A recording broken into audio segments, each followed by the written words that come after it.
장정 40년간 북한을 지켜보는 미국 정부의 관리 생활을 했습니다. 대한민국의 탄생을 목숨을 걸고 투쟁한 갱구를 효창동에다가 기념관 세우고 동상을 세워주는 게 우리나라 역사인데, 우리 젊은 청년들 이 역사를 똑바로 배워라. 국정원은 김대중 이후에 대한민국 정부기관이 아닙니다. 국민이 이걸 알아야 돼요.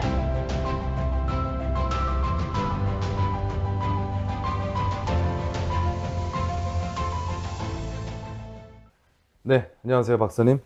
예. 예, 이렇게 뵙게 돼서 영광입니다. 예, 먼 길에 오시느라고 수고했습니다. 감사합니다. 예. 오늘 이렇게 박사님을 뵙고 말씀을 좀 여쭙고 싶은데요. 예. 사실 지금 대한민국의 상황이 굉장히 위태롭습니다. 이렇게 대한민국의 안보 위기가 있었던 적이 있나 싶을 정도로 상당한 위기감을 많은 국민들이 느끼고 있는데요. 예.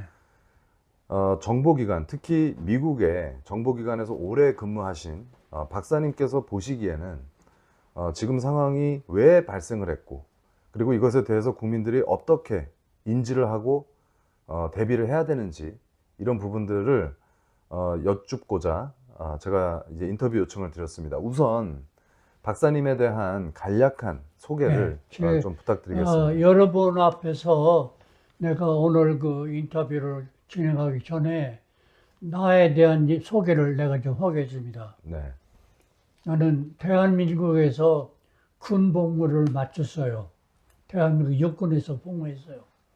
육군에서 제대하자마자 어떤 일이 있었는 거니, 내가 근무하던 부대가 한미 합동부대였어요. 네. 그런데 그 합동부대가 내가 제대하자마자, 나는 그 당시 한국 시민이고 미국 시민도 아니라고요. 그런데 나를 미국 국방정보국의 직원으로 나를 채용을 한 거예요. 네. 한국 사람인데 미국 시민도 아닌데. 네. 네. 그래서 내가 25살에 네. 25살 먹었을 때 군대에서 제대하자마자 미국 국방정보국의 요원으로 취직이 돼요. 네. 그래서 내가 한국에 16년간 그 DIA 산하에 서울에 주재한 502 군사정보단이라는 곳에서 수석신문관으로 내가 16년간을 근무합니다. 네. 10년 근무하고 내가 400여 명을 북한에서 내려온 귀순병, 귀순민간인, 네. 그 체포간첩, 자수간첩, 이런 사람들을 약 400명 이상을 신문을 해요. 네. 그래서 내가 장정 40년간 북한을 지켜보는, 두 눈을 부릅뜨고 북한을 지켜보는 미국 정부의 관리 생활을 했습니다. 네. 그러셨군요. 그리고 16년 이후에 미국에서 초청 이민 비자가 와요. 네. 그래서 내가 미국에 옵니다. 미국에 와가지고 시민권이 네. 없어가지고 국가공무원이 될 수가 없어요. 시민권이 네. 없어서. 네. 한국에서는 어떻게 했는데, 네. 미국에 가서 하는데, 천상 내가 K마트라는 그 서인 백화점에서 2년간 일을 했습니다. 네. 일을 했는데 도저히 내가 견딜 수가 없어요. 네. 내가 여기 백화점 점원이라 하려고 이 먼 길에 미국까지 이민을 왔는가. 네. 내가 이민 온 걸 후회하는 정도로. 그런데 내가 이를 악물고, 네. 그 당시에 CIA 국장이 조지 부시요. 네. 아버지 부시. 네. 아버지 부시. 그 사람이 CIA 국장할 때 편지를 썼습니다. 네. 내가 당신 나라 정보를 위해서 16년을 근무했다. 네. 이만한 자질을 키웠고 훈련을 받았고 자질을 키웠는데 미국에 와서 네. 백화점 점원을 한다는 거 말이 아니다. 네. 내가 보석 제공이야.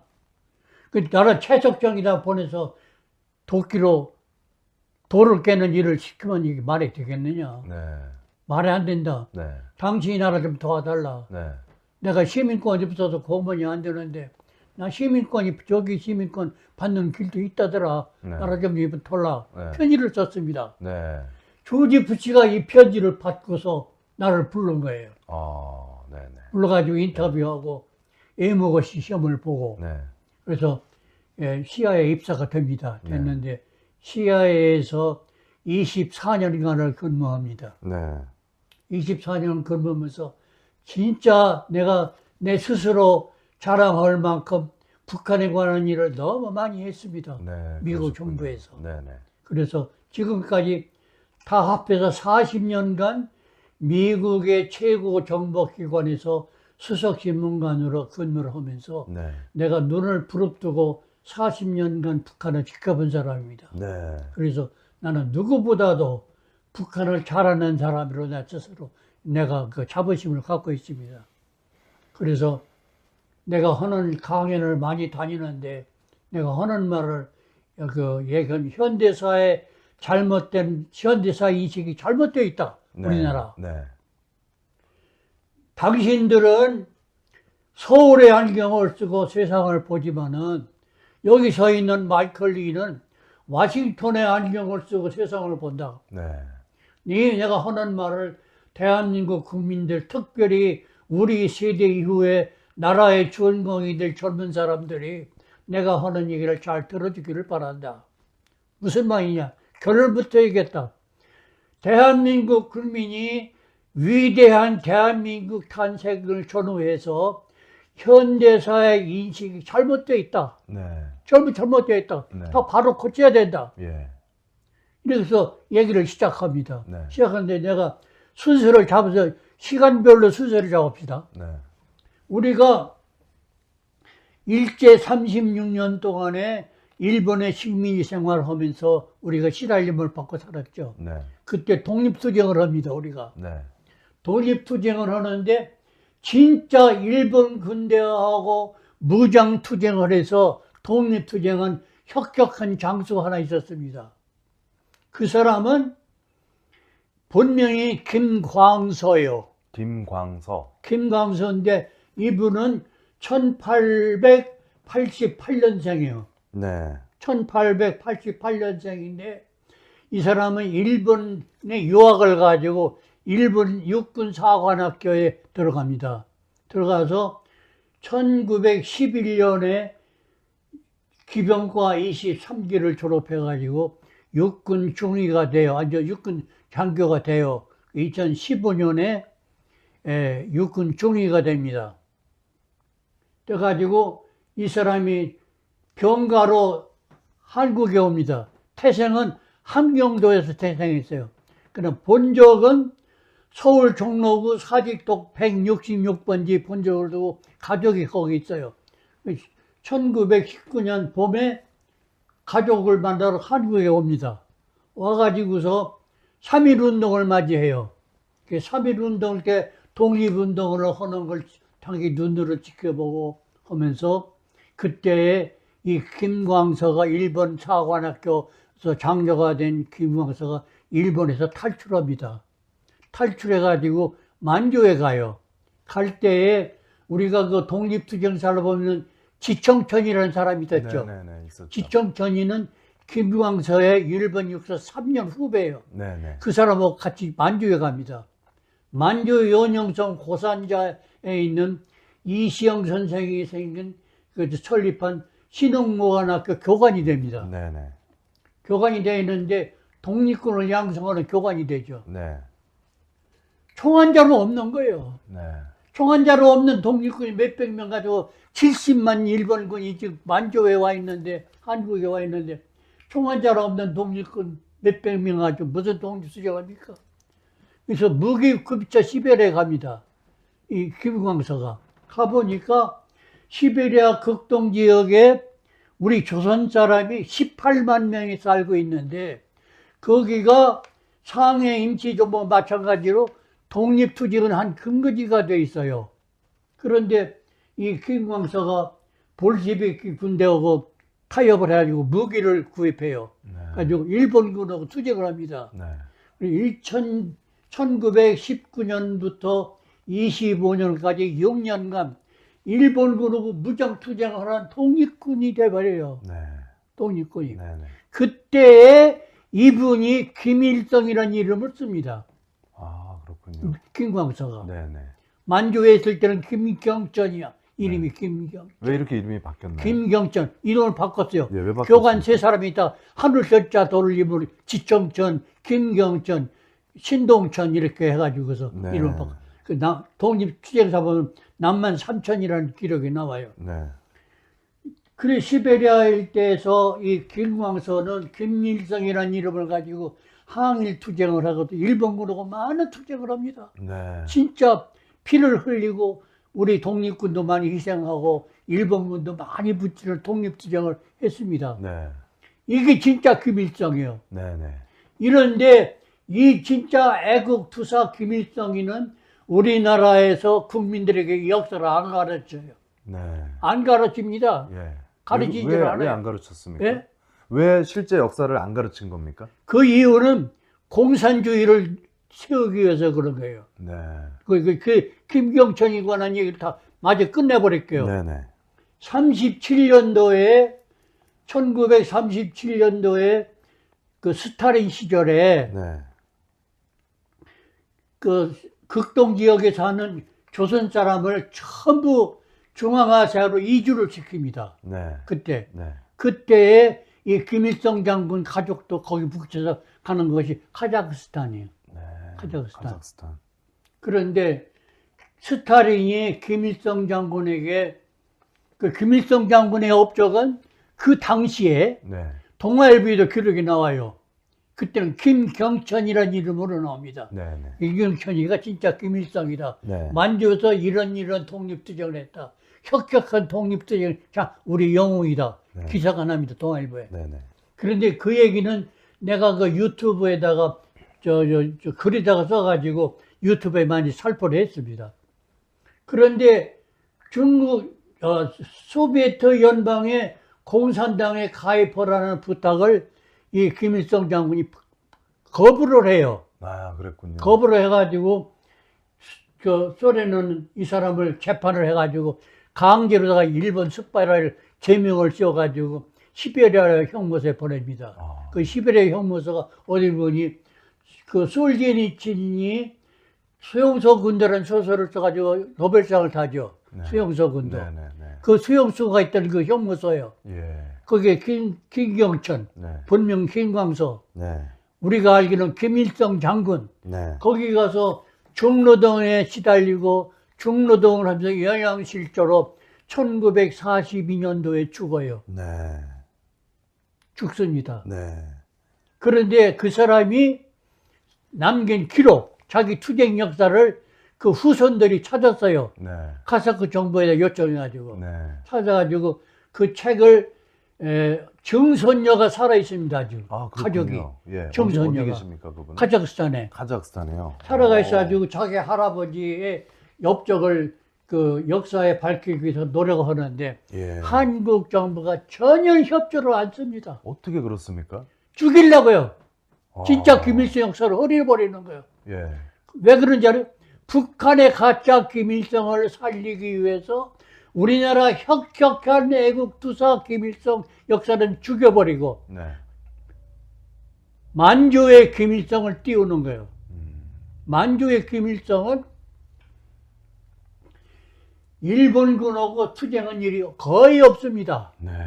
그런데 동북항일연군이라는 게 있어요. 동북? 동북항일연군. 아, 예. 동북 그게 항일연군. 모택동 시절에 네. 생긴 거예요. 네네네. 항일 투쟁하기 위해서. 예. 거기에서 한 조선 사람 한 200명 정도로 조선 사람만으로 구성된 부대를 조직하는데 그 조직 이름을 그 중국 공산당이 뭐라 김일성 부대라고 이름을 붙입니다. 만주에 있던 진짜 김일성 이름을 따다가 그 김일성 부대라고 가르쳐요. 네. 그 김일성 부대의 그 부대장은 우리가 진짜 역사 속에 숨어 있는 우리 영웅 김일성 장군이 아니고 중국 공산당이 붙여진 김일성인데 네. 이 사람은 1903년생이에요. 네. 시베리아 김일성은 1888년생이고 네네네. 차이가 많이 나이가 나네요. 많아요. 네네. 그런데 북한이 소련군이 들어왔을 때에 브라디보스토크 그 일대에서 훈련을 받던 동북 항일연군 패잔병이 300명이 넘어갔는데 그 사람들이 중국 극동경비사령부 산하에서 4년 5개월 동안 공산주의 교육을 받아요. 네. 그 북한의 김일성은 세 번째 김일성이요. 첫 번째 김일성은 아니에요. 첫 번째 김일성은 일본군에서 총살당해요. 전투 중에. 첫 번째 김일성은 1903년생 김일성. 네. 네, 본명을 제가 기억을 못합니다. 네네. 그 사람은 죽어요. 일본군에 교전에서 죽어요. 네. 북한으로. 네. 두 번째는 김일성 부대가 아니고 제2방명군이라는 조선 사람만 구성된 부대가 있어요. 네. 거기도 부대장을 이름을 김일성 장군이라는 이름을 또 붙여요. 네. 중국 공산당이. 네. 그것도 공산당. 이 사람들은 그러니까 중국 공산당이 다 이걸 조작한 거네요. 다 그 이름을 김일성 이름을 준 거예요. 중국 왜냐하면 공산당이. 시베리아에서 투쟁한 김일성 장군이 너무 유명했기 때문에 네. 애국자고 네. 이름을 갖다 붙인 거예요. 그런데 동북항일연구는 중앙보급이 없어요. 네. 그래서 보급투쟁을 민간 불악에 들어가서 약탈하는 거예요. 마적대 행위래요. 네. 그 두 번째 김일성 부대, 제2방명군 김일성 부대도 보천부 전투라는 게 있어요. 보천부 전투. 네네. 그것도 일본군과 투쟁이 아닙니다. 네. 완전히 우리 조선 사람들을 상대로 양식, 약품, 모든 약탈하는. 물자를 약탈하기 위해서 투쟁이 그게 보천부 전투인데 북한에서는 위대한 수령 김일성 장군이 투쟁 가짜 거짓말 역사를 한 거예요. 완전 거짓말이군요. 거짓말이에요. 날조고. 그 김일성이도 40년도에 동북항일연군이 괴멸될 때에 네. 시베리아로 넘어가면 탄력 300명, 조선 사람 한 100명, 중국 사람 한 200명, 300명이 동북항일연군 패잔병들이 시베리아로 망명을 하죠. 네. 그 사람들이 시베리아 가서 88 적용 여단을 편성이 됩니다. 네. 제 88 적용 여단. 네네. 거기서 북한 김일성도 따라가요. 네. 그 사람이 그 동북항일연군의 대원이요. 예. 그 사람이. 네. 진짜 투쟁하는 김일성이 아니야. 그런데 일본이 항복해가지고 북조선에 소련군이 내려오고 남조선에 미군이 들어올 때에 그 시베리아 극동지역 경비사령부 스티코프 대장이 4년 동안 훈련할 때 지켜보니까 얼굴도 반반하고 좀 또릿또릿한 님이 북한의 김성주라. 네. 김성주. 예. 그 사람을 김일성의 이름을 붙여요. 예. 붙여가지고 조선에 내려와서 김일성이 북한의 조선민주주의 인민공화국을 건국할 때에 김일성을 수석으로 만듭니다. 그 북한 김일성은 그 보천부 전투에 투입됐을 때에 자기도 김일성이라는 이름을 사용했다는 기록이 있기는 있어요. 네네. 그렇지만 진짜 그 보천부로 저 약탈한 부대는 김일성 부대 부대장은 북한 김일성이 아니에요. 아, 또 다른 김일성이군요. 네, 그이 제2방명군의 김일성도 시베리아 가서 죽어요. 병으로 죽습니다. 네. 그런데 스티코프가 김일성이를 데리고 나와서 올 때에 모란봉 극장의 공원에서 모란봉 공원이 그 모란봉 경기장이죠. 공원. 네네. 공원이죠. 여기 김일성 장군 환영대회를 열어요. 네. 그 북한 사람들은 우리 여기 아주 위대하신 김일성 장군 시베리아에서 백마를 타고 항일투쟁하던 김일성 장군이 온다고 시민이 가서 본 겁니다. 네. 그 당시 진짜 김일성의 나이는 57살이에요. 57세. 네네네. 57세인데 연단에서 한 김일성을 보니까 33살을 먹은 새빨간 청년이야. 네. 사람들이 저거 가짜야. 이미 그때 다 알았습니다. 알았군요. 한 사람도 안 빼놓고 저거 가짜야. 네. 그런데 말을 못합니다. 무서워서. 네. 총뿌리 밑에서 무서운 거예요. 네네. 그래서 이 김일성이는 김성주고 시베리아에서 항일 투쟁한 우리 진짜 김일성 장군이 아니라는 것을 국민이 알기 시작했어요. 네.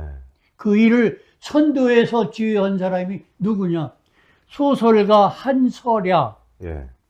한설야가 국민에게 그 얘기를 밝힙니다. 저건 네. 가짜야. 네. 우리 진짜 김일성 장군은 지금 네. 57살이야. 네. 저 사람은 33살 북한의 김성주야. 네. 그런데 북한 김일성이 한설야를 죽입니다. 아, 그렇군요. 주도사도 모르게 죽여요. 네, 네. 그 북한의 공산당이 숙청 1호가 한설야 소설가입니다. 아, 진실을 말하는 사람을 먼저 다 죽이는. 죽여버려요. 그래서 그 후에 북한에 대해 사회주의를 선호하는 조직이 여러 개가 있었지만은 네. 김일성 주도가 아닌 세력은 다 제거를 합니다. 네. 숙청을 해요. 네. 그게 이제 예를 들어서 소련파, 네. 소련에서는 공산주의자들, 네. 네. 중국에서 너무 연안파, 네. 그리고 갑산에서 투쟁하던 갑산파, 네. 그 국내에서 투쟁하던 박헌영 같은 사람들, 네. 네. 국내파, 이 네 파를 다 숙청합니다. 아, 김일성이가. 그렇군요. 네. 네. 그리고서 북한이 가짜 김성주, 김일성이를 역사에서 계속 띄우고 우리 진짜 애국자 김일성 역사를 우리나라 정부가 가르치지를 않습니다. 이것을 우리 젊은 사람들이 몰라요. 아, 제발 좀 이 역사를 알아야 됩니다. 네. 처음부터 완전히 단추가 완전히 가짜입니다. 이거. 완전히 단추가 잘못 껴지고 완전 날조로 날조입니다. 날조로 날조입니다. 이 영웅은 죽이고 영웅은 완전히 묻어버리고 그래서 가짜가 가짜 영웅 취급을 그런데 받아서 왜 그렇게 되는 건지 그 역사적인 배경을 지금부터 얘기해야 돼요. 네.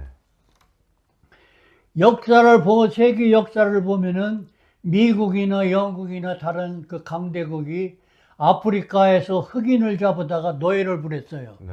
그건 역사에 다 아는 네. 얘기예요. 예. 이시조선 518년 동안에 이시조선은 자국 국민의 40%를 노예로 부렸습니다. 네. 양반 쌍놈 해가지고. 예. 쌍놈은 다 노예예요. 네. 양반 밑에서. 예. 그래서 우리나라 국민들이 뼈에 맺힌 한이 있습니다. 네. 기득권 세력, 네. 정권을 잡은 사람, 똑똑한 사람, 지식이 있는 사람, 권세 잡은 사람, 무조건 싫어하는 거야. 사상이고 따지지 않아. 한이 맺힌 한이 있어. 뼛속에 묻힌 한이 있어. 자국 국민을 518년간 노예로 부렸어, 이시조선이. 네. 그래서 이승만 박사가 한국에 들어와서 건국운동을 할 때에 국민의 75% 이상이 75% 이상 국민이 사회주의를 선호했습니다. 사회주의 구호가 멋있어요. 모든 사람이 동등하게 살자. 양반 쌍놈도 없고 부자 가난한 사람도 없다. 평등분배. 공산주의 가장 큰 강령이 뭐냐? 평등분배잖아요. 네. 그러니까 국민이 거기다 공산주의 진짜 실체가 뭔지도 모르고 무식하니까. 그래서 공산주의를 좋아하는 거야. 그런 상황에서 이승만 박사는 왕정을 폐지하고 국민이 나라의 주인이 되는 자유민주주의 국가를 건축하려 얼마나 힘을 들였겠어요. 얼마나 힘들겠냐. 그럼에도 불구하고 이걸 극복하고 이 박사가 우리나라 대한민국을 건국을 했습니다. 그런데 45년부터 48년까지 우리나라는 하지 종장이 리더하는 군정청이 생겨요. 미국 군정청. 네네. 그런데 그 당시 우리나라 정치 풍도가 뭐냐면 좌우합작이야. 좌우합작. 예. 좌우합작. 네. 좌우합작하니까 미국도 공산주의 독서가 얼마나 무서운지를 모르고 있어요. 그래서 미국 군정청도 좌우합작을 귀를 기르고 너들끼리 잘해서 작은 통일국가를 만들어라. 우리는 눈 감아 죽겠다고 좌우합작을 못하는 되라 이거예요. 그때 무슨 일이 있었는 거니 조선반도 문제를 해결하기 위해서 모스크 삼상회담이 열립니다. 모스크 삼상회담에서 5년간 신탁 통치가 결의가 돼요. 그걸 반대합니다, 한국에서. 왜 그러냐? 소련의 야욕을 알았어요. 신탁 통치 5년 하는 동안에 한국을 제주도까지 한반도를 소련의 위성국으로 만들려는 계획을 미국이 알아요. 그래가지고 국민은 몰라요. 이승만 박사하고 이 얘기를 천도에서 투쟁한 사람이 내가 그 사람의 이름을 밝히고 싶어서 얘기를 해야 돼요. 네. 고려대학교 출신이 한 사람이 있습니다. 누굽니까? 전주 사람이요. 네. 이철승 선생이에요. 이철승. 이철승 선생. 이 사람이 야당 장수도 했죠. 예. 그래가지고 한국에서 신탁 통치 반대 운동해가지고 신탁 통치가 무산이 됩니다. 네. 그 다음에 생긴 것이 미소 공동위원회. 네네. 미소 공동위원회가 생겨서 네. 한반도 문제를 토의하는데 미국이 실망을 합니다. 네. 소련의 야욕을 알게 돼요. 소련의 네. 야욕은 한반도 공산화가 야욕이야. 네. 그 도저히 안 되겠어요. 그 미소 공동회도 무산이 됩니다. 그때에 이승만 박사가 한멸을 느낍니다. 자기가 40년 동안 미국에서 독립투쟁을 했는데 네. 모든 사람들이 자유민주주의를 건국을 하려고 하는데 공산주의를 국민하는데 도저히 안 되게 우리 문제 우리 힘으로 안 되겠어. 유엔이 개입해 주죠. 유엔이. 네. 그래서 생긴 것이 처음이 미소 공동위원회, 네. 두 번째는 미소 공동위원회, 네. 세 번째 생긴 게 유엔 한국 임시위원단이 생겨요. 네. 그게 언커크야. 네. 언커크. 네.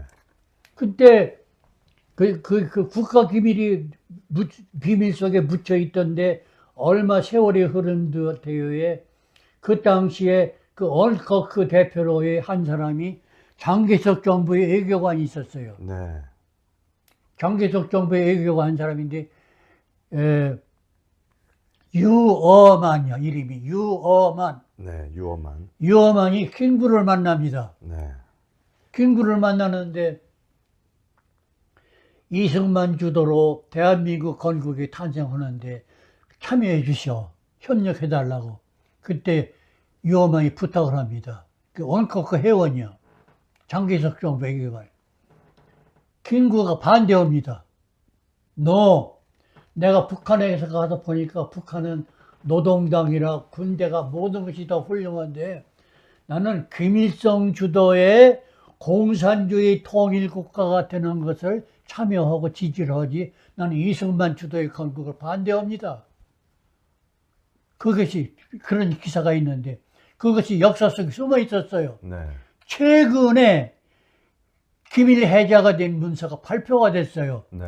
유어만하고 킹구의 대화가 발표가 됐습니다. 그렇군요. 예. 그래서 국민이 처음으로 김구의 정체가 뭔지를 눈치를 채기 시작했어요. 네. 그럼에도 불구하고 김구는 애국자 행세를 계속합니다. 네.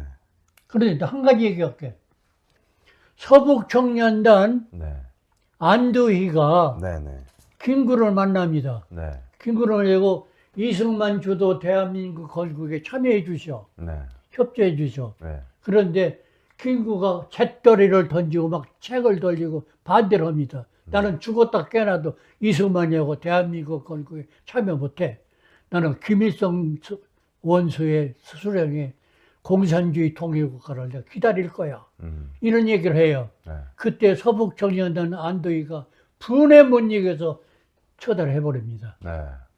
이것이 역사예요. 네. 이걸 국민들이 알아요.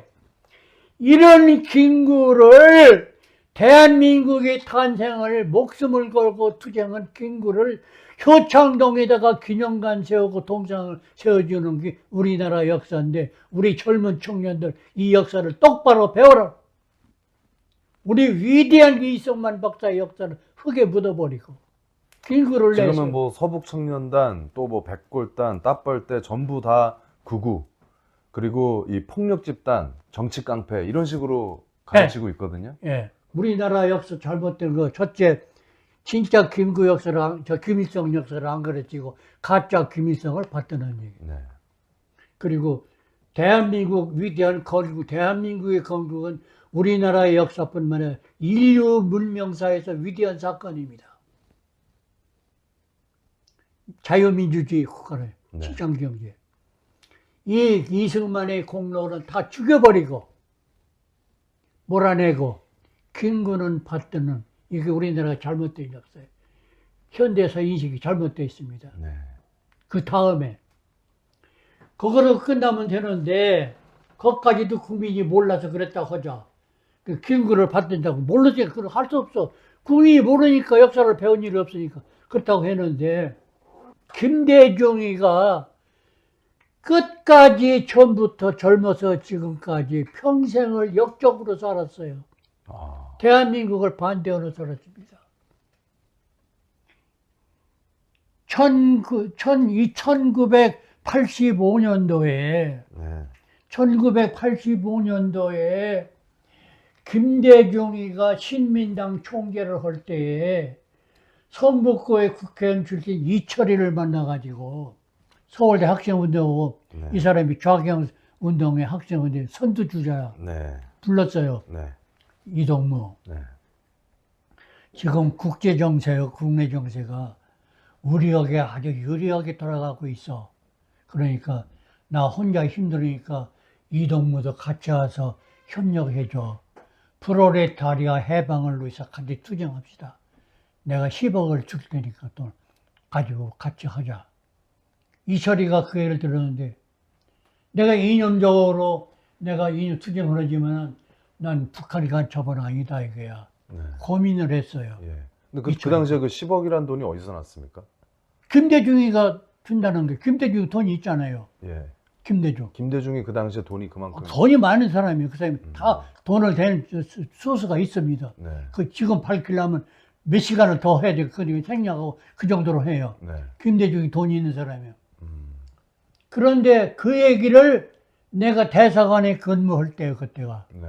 한국의 미국 대사관에 정무관으로 있고 한미 안보 협력 조정관을 했습니다. 네.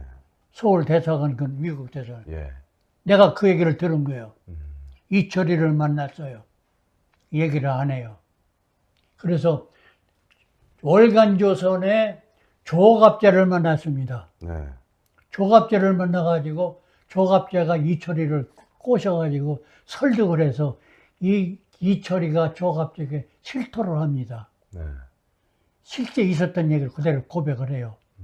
그 얘기를 타자로 쓰지 않고 짓지 않고 손으로 자필을 써가지고 이철이가 사인하는 성북갑구 국회의원 이철 생년월일 며칠 하고서 주소 먹어서 자기가 사인한 것을 사진을 찍어가지고 사진을 월간조선에 실습니다. 타자로 치면은 기자들이 조작할 수 있잖아요. 네. 이철이가 자필로 쓴 것을 사진을 찍어서 월간조선에 실었으니까 조작이 아니라 이철비 자필이야. 월간조선에 다 있습니다. 내가 글이 실린 신문이, 내가 글이 실린 잡지가 월간조선에 다 내가 모집하고. 네. 네. 네. 그때부터 국민은 김대중이가 빨갱이라는 걸 알고 있었는데도 정부가 그걸 다 막아버리고 김대중은 민주투사로 받듭니다. 김대중 혼자만 간첩이 아니야. 북한의 좌파들이 그렇게 했습니다. 그런 김대중이를 김대중은 우리나라에서는 간첩입니까? 김대중은 간첩입니까? 간첩 아니라 간첩보다 더 무서운 민족 반역자입니다. 아. 그 사람은 사형을 50번을 해도 시원치 않아요. 네. 절대로 민주투사가 아닙니다. 네. 북한 간첩입니다. 네. 그러는데 김대중이는 받들고 박정희 대통령은 총으로 쏴 죽이고 박정희 대통령이 집권했을 때 우리나라 국민소득이 얼마인지 알아요?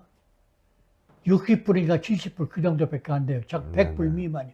그 말이 틀리다. 어떤 사람은 66불, 어떤 사람은 76불, 어떤 사람은 뭐 80불 하는 자간 100불 미만이에요.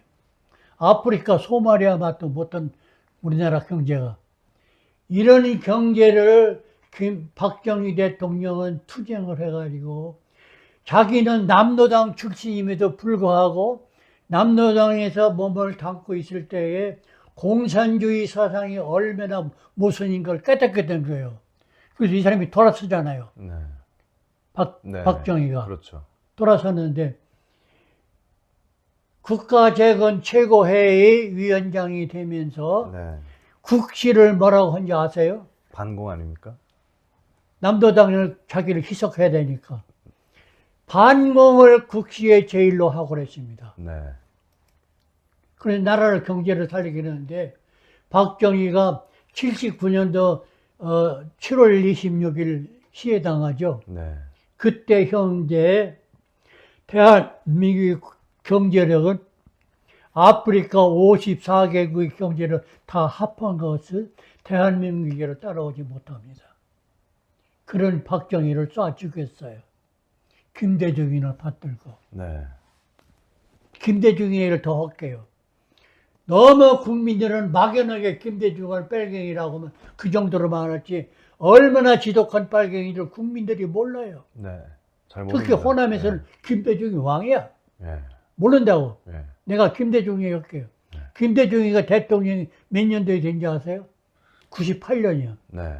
98년 봄에. 1998년 4월 1일 날 김대중은 안기부의 대공요원, 대공투쟁은 안기부 요원 581명을 제적을 시킵니다. 해고를 시켜버려요. 해고를 시켰다고요. 경찰 네. 산하에 대공요원 2,500명을 전부 해고를 시킵니다. 기무사 대공요원, 네. 반공투쟁하는 네. 대공요원은 600명을 해고를 시킵니다. 네. 공안검사 40명을 해고를 시킵니다. 네. 그리고 그 다음에 1998년 12월에 300명을 안기부 직원 300명, 대공요원 300명 또 추가를 해고를 시킵니다. 네. 완전히 대한민국 국가 정보를 다루는 대한민국의 신경이요. 네. 안기부는 네. 완전히 마비시켜버리는 거예요. 그래가지고서 1999년 1월에 안기부를 국정원으로 이름을 바꿉니다. 네. 그 국정원은 김대중 이후에 대한민국 정부기관이 아닙니다. 아, 그렇군요. 국민이 이걸 알아야 돼요. 국정원이 98년 4월부터 네. 김대중이 대통령이 취임 이후로 대한민국의 안기부 국정원은 대한민국의 정부기관이 아닙니다. 그러면 그 이후에 국정원장들은 너도 다 잘못되어 있어요. 다른 사람도 있어요. 네. 그래서 속에는 완전히 다 썩어버렸어요. 북한 대남 공작의 남조선 연락사무소.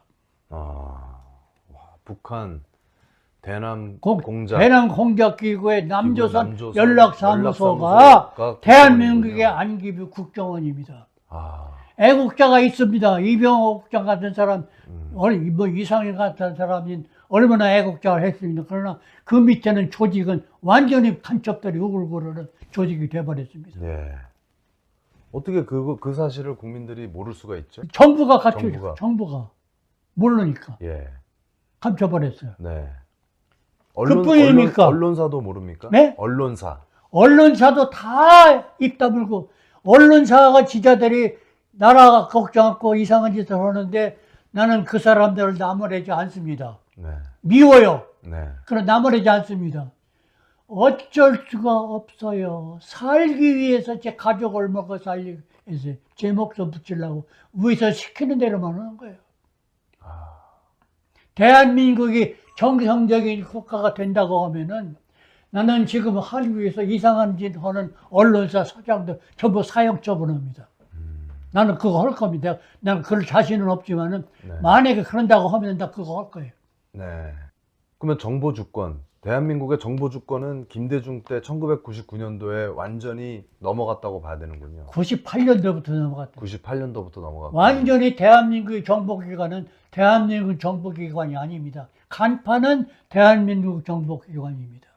그러면 그 정보기관이 대한민국 것이 아니고 적국의 것이 된 순간부터 완전히 적국의 스파이 간첩들이 그 안에서 우그리 작용을 하는 거예요. 그럼 그 안에서 어마어마한 공작이 이루어지겠군요. 그리고 그뿐 아니에요. 네. 김대중하고 노무현 두 사람이 집권하는 동안에 대한민국의 모든 좌파 세력, 네.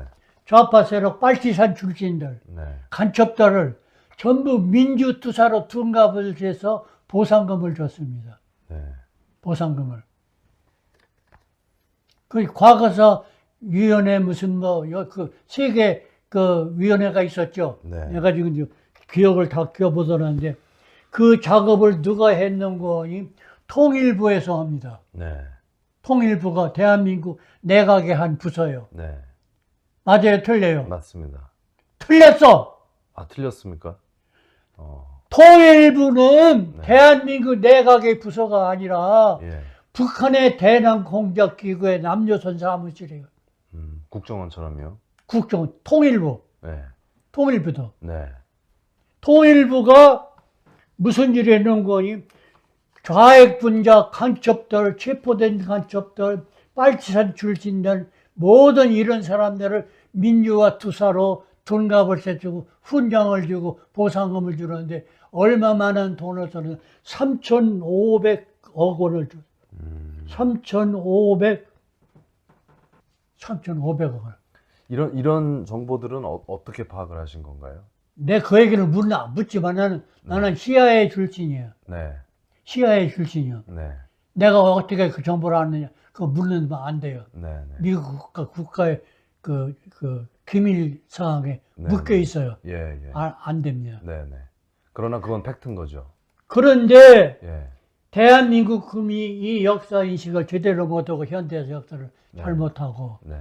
전부 김일성이는 민주투사로 알고 있고 박정희는 독재자고 이승만은 장기집권 독재자고 진짜 애국자는 그분들이요. 이 사람 역사를 제대로 안 가르치고 빨갱이 역사만 두들고 있는 거예요. 이것을 내가 부르짖고 있는데 마이독경이야. 왜 그렇습니까? 왜 이걸 안 듣는 나는 내 거예요? 말을 안 믿어요. 나는 서울에 가면 강연할 때 효창동에 길고 기념관 동상을 헐으라고 주장을 막 호랑고함을 지릅니다. 네. 눈 하나 깜짝 안 씁니다. 내가 미친놈 취급을 받아요. 이승만 박사는 독재자고 김구는 애국투자라고 투사라고. 국민들이 이걸 알아야 됩니다. 특히 젊은 사람들이 이걸 알아야 됩니다. 대한민국 건국 이래에 대한민국에 발생했던 모든 국가 안보 사항은 북한이 개입하지 않은 것이 하나도 없습니다. 그 정도입니까? 전부 북한이 개입한 겁니다. 4.19 혁명, 네. 학생운동이요. 네. 자유당의 부패를 따라 부수면 아주 잘했어요. 네. 그러나 그 배후 조정은 목적이 자유당의 파괴가 아니라 네. 이승만 대통령을 끌어내리는 것이 북한의 공작입니다. 아, 4.19조차도요. 결국은 자유당이가 파견을 해서 잘했는 걸로 역사가 우려. 나도 만세를 불러요. 그 잘한 것이다. 네. 그러나 북한 공작의 목적은 자유당의 이승만 목적이 아니라 이승만 이승만이었습니다. 하였다. 그 4.19를 북한이 공작을 배워서 했습니다. 네. 네. 그때 4.19 공작을 배워서 조정은 북한 공작단의 대표자 이름이 이석이요. 이석. 이석이요. 북한 공작원 예. 총지휘자가. 네. 그래서 이승만 박사는 3.15 부정선거는 이승만하고 상관이 없어요. 네. 조병옥 박사가 돌아가셨기 때문에 네, 단독 후보이기 때문에 투표하고 상관없이 단일 후보로 당선했는데 이승만 박사인데 3.15 부정선거 책임을 이 박사에 들었어가지고 하니까 이승만 박사가 나는 멀쩡해 나는 죄가 없어 할 텐데도 양심을 믿고 내가 일국의 대통령으로서 이런 모습을 내가 제대로 못하니까 내가 스스로 하야했습니다. 위대한 대통령입니다. 맞습니다. 예. 그때 똑똑한 국민이 있었다고 하면 박사님 이화장으로 돌아가십시오. 우리는 당신이 떠나는 거 원치 않습니다. 이런 사람이 한 사람도 없었어요. 그 위대한 대통령을 그 사람이 추렁에다가 옷 몇 개만 떨고 하하로 떠나. 그리고 김구는 받들고. 이런 역사를 국민이 제발 알아줬으면 좋겠어요. 네. 또 한 가지 얘기해요. 예. 대한민국이 해방됐을 때 조선은 어느 나라 땅이에요? 해방됐을 때. 해방됐을 때요. 예. 그때는 소유가 소련하고 미국이 공동으로 관리하는 게 일본 아니었습니까? 땅이야. 아, 그렇군요. 해방됐을 때 네. 조선은 일본 땅이야. 근데 왜 해방이 됐느냐? 이 여타도 국민이 알아야 돼. 네. 이 대한민국이 독립하게 된 역사의 배경에는 이 박사의 숨은 공로가 있어요. 네.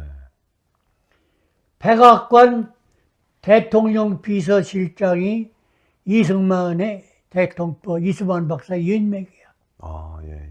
그래서 이 박사가 귀가 아플 정도로 설득을 해요.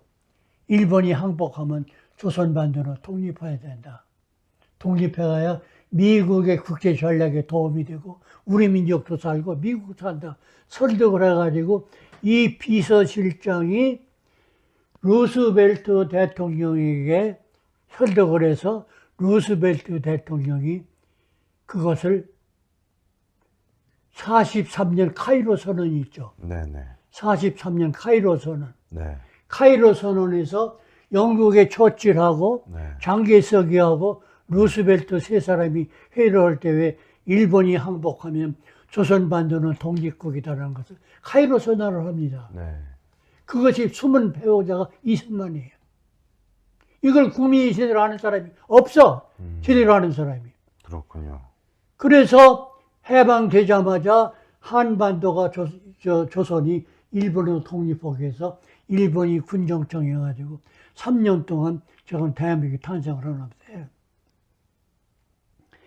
좌우지간 미국 덕분에 6.25 전쟁도 우리가 미국 덕분에 유엔군 덕분에 우리나라가 살아남았고 그런데 또 한 가지 국민이 알아야 할 게 있어. 어떻게 유엔군이 개입을 해요? 한국전쟁에. 남이 나라 일인데 왜 개입해? 국민들이 이 얘기를 좀 알아야 돼요. 유엔이 생길 때 유엔이 나이가 몇 살이에요 지금? 45년, 80년입니다. 80년. 80년. 예. 그런데 만약에 어느 나라가 피해를 봤을 때 다른 나라의 침략을 받을 때에 당사국에 맡기지 말고 유엔 회원국이 공동 안보 책임을 져야 된다 이게요.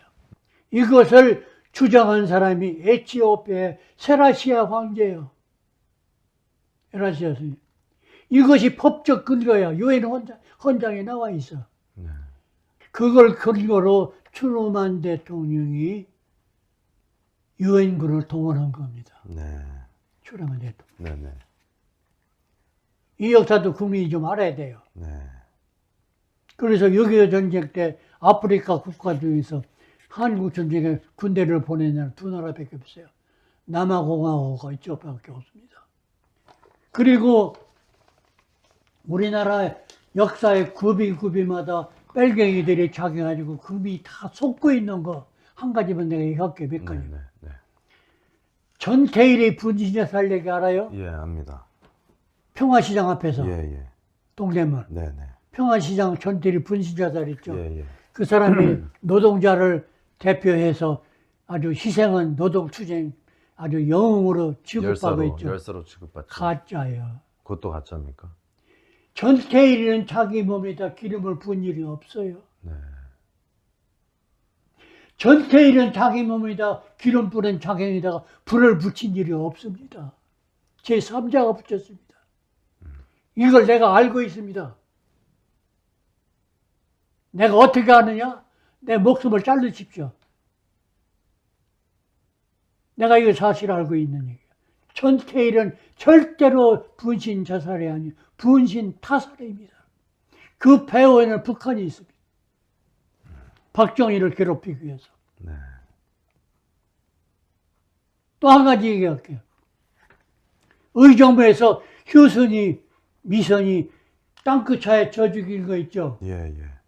미군 그래서 그 사람들이 그 치사 혐의로 군사 재판을 했습니다. 미국 정부에서. 네네. 재판하고 얘기를 들어보니까 무죄예요. 네. 왜 무죄인 줄 알아요? 왜 그렇습니까? 미군 탱크가 군사 훈련장에 어린 중학생이 왜 나타납니까, 그게? 무슨 이유로 나타납니까? 이해가 됩니까? 안 돼요? 안 되죠. 안 되죠. 네. 첫 차에 쳐 죽었으면은 이유여를 막론하고 과실치사가 성립이 돼요. 형법에. 예. 첫 차 쳐줘서. 네. 과실치사가 성립이 돼요. 네. 미선이, 효순이는 두 번째 차에 쳐 죽었어. 미순이, 효순이가 두 번째 탱크에 차에 쳐 죽었어요. 이것은 과실치사가 아닙니다. 네네. 사이에 들어간 거니까요. 미루는 사람이 있어요. 네, 왜냐면 그 첫 내가 번째 알고 탱크가 있어요. 있고. 네네. 내가 그걸 목격한 사람한테 들은 얘기예요. 네. 근데 나는 우리 기관에 다 보고를 했습니다. 네네. 이 역사 인식을 잘못된 거예요. 아, 다 이거 완전 잘못된 테러네요. 테러 공작이네요. 말도 못합니다. 많은 반미 반미 예, 그 반미 바람에 활동을 위한. 노무현이가 대통령이 당선됩니다. 그 당시에 또 부정선거 의혹도 있었는데요. 전자개표기. 근데 그정부도 그 당시는 부정선거가 있었다고는 확증을 잡은 일은 없어요. 확증은 못. 그런데 예. 그 당시에는 그 미선이 효선이 사건 이후로 반미 감정이 막 붙어가지고 노무현이가 반미주의자니까 네. 대통령이 됐습니다. 이 현대사를 젊은 사람들이 제발 좀 알기를 원합니다. 5.18 얘기를 하는 5.18은 분명히 북한 공작단하고 김대중 세력이 합동으로 일으킨 반국가 폭동입니다. 김대중 세력도 같이 가담. 네, 그런데 그 얘기를 내가 끈질기게 한국에서 방송도 하고 글도 쓰고 내가 이따 글을 다 보여줄게요. 네. 그렇게 하는데 김대중이가 가입한 것을 모르고 있었는데 2020년 네. 5월 12일 네. 2020년 5월 12일 국가기밀과 해제된 국무부 외교문서가 발표가 됐어요. 네. 5.18에 관한 문서가. 예, 예. 5.18은 북한의 대남 공작단하고 네. 김대중의 추종자들이 합동으로 대한민국 국가를 전복하기 위한 반란이 하는 공포가 됐습니다. 그렇군요. 결론이 났습니다. 네네.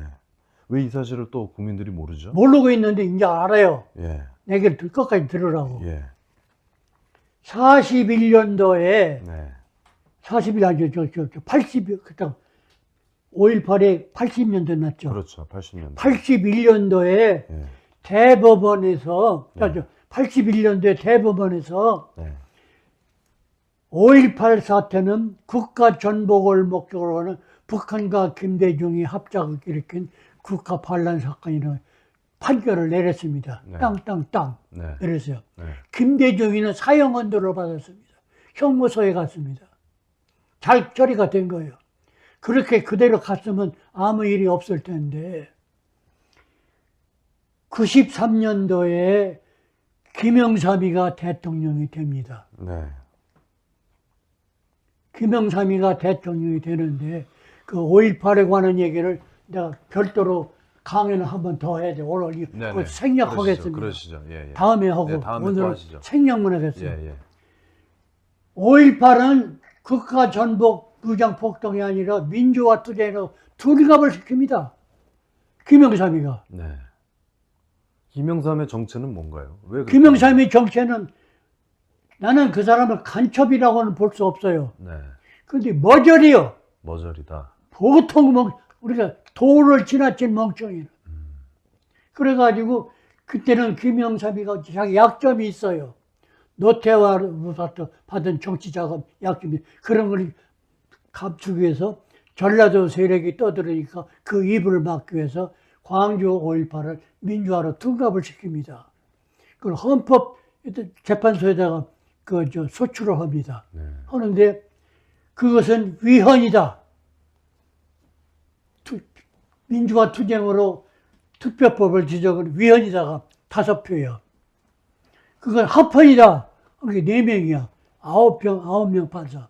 그러니까 반대표도 3분의 2가 성립이 안 되고 찬성표도 3분의 2 성원이 안 되게 다 무산돼 버렸어요.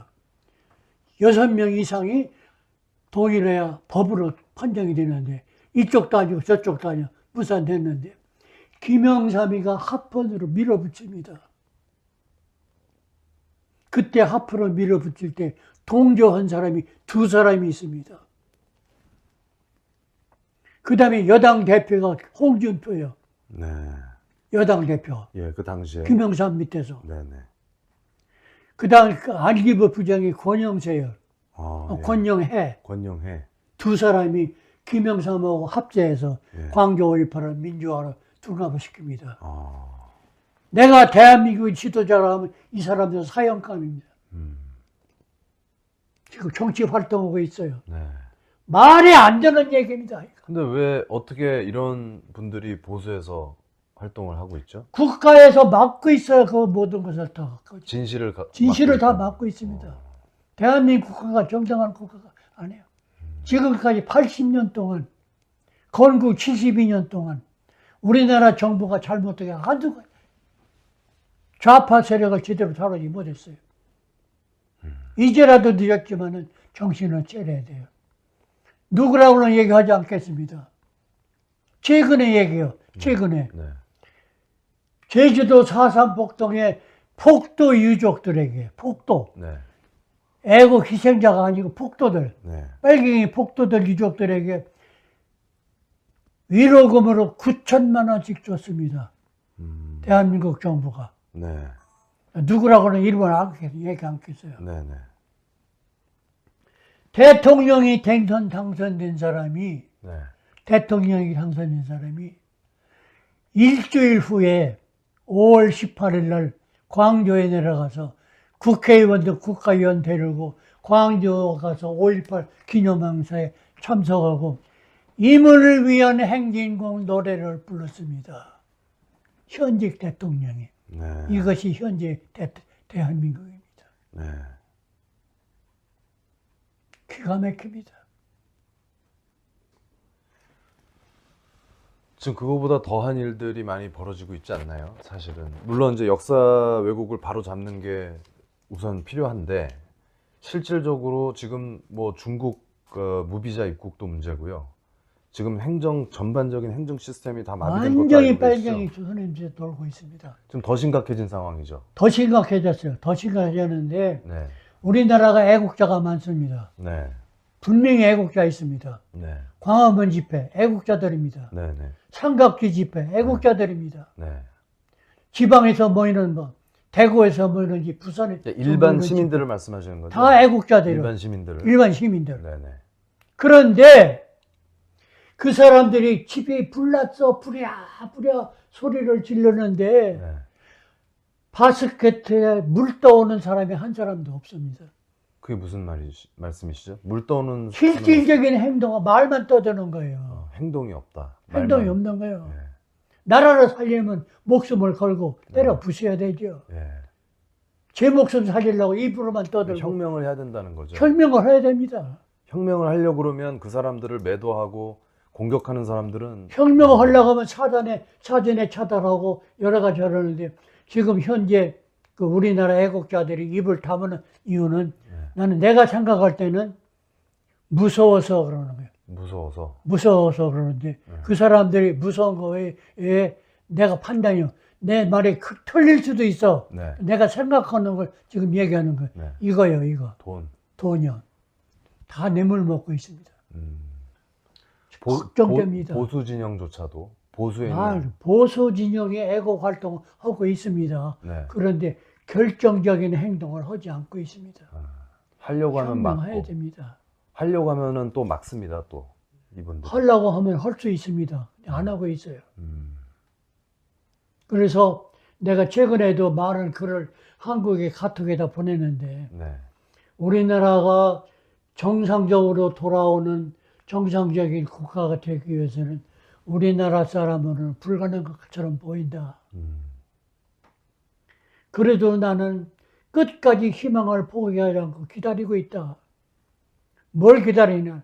하나님의 심판이 있을 것이다. 이걸 믿습니다. 네. 그리고 지금 미국의 누구냐? 트럼프 대통령이 한반도 전략을 잘 하고 있습니다. 네, 네.